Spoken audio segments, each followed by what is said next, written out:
Então, a primeira coisa que eu percebi é que no treinamento de cavalo, as pessoas não fazem ou eles não usam exatamente o exercício que o cavalo usa na vaquejada.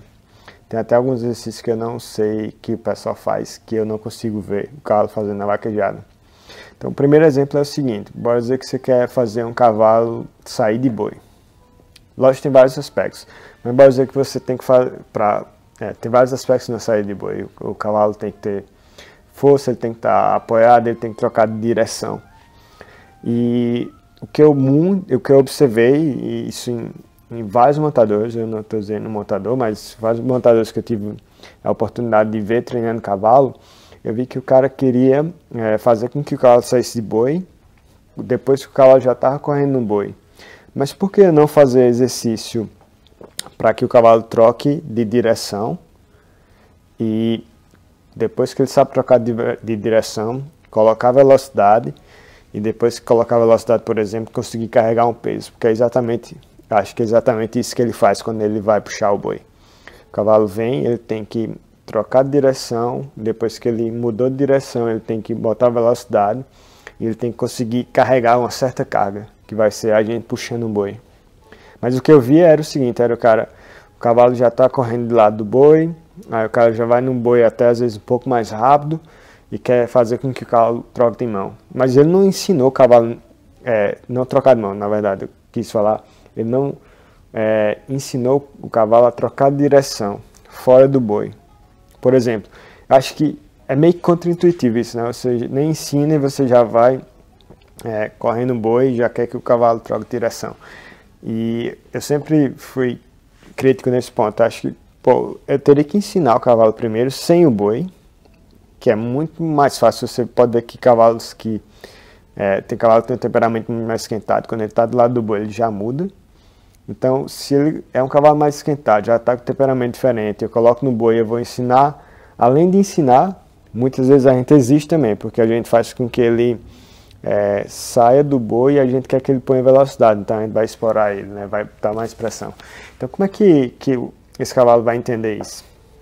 E eu tive uma experiência muito boa, que foi uma égua que era de direita e estava começando de esquerda lá. E o Carlinhos, que estava montando lá comigo, a gente começou isso. Eu falei: pô, se ela não sabe sair fora do boi, se ela nem faz o movimento, trocar de direção agora, por que ela vai sair no boi, que ela vem com mais pressão e geralmente os cavalos mudam um pouco quando está correndo com o boi? Por que ela vai sair correndo com o boi e às vezes numa velocidade que a gente não controla? Então não faz muito sentido. Então eu acho que isso a gente pode levar para tudo que a gente faz num cavalo, não só sair de boi. Se eu faço um exercício ou eu vou fazer uma coisa correndo boi que eu não ensinei antes, eu não posso exigir. E eu vejo muita gente julgar cavalo por um boi, que é muito difícil você julgar o cavalo por um boi. Acho que todo mundo erra, e depende da circunstância, e eu vejo isso. O cara vai exigir, às vezes o cara está começando um cavalo na vaquejada, o cara exige que ele troque de direção e bota velocidade, o cavalo não bota e o cara já fala: esse cavalo vai ser meio ruim. Enfim, não faz sentido isso.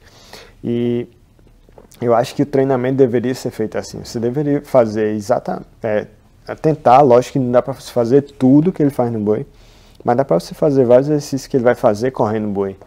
E você tinha que ensinar isso fora do boi. É aquela história, você tem que ensinar ele numa situação melhor.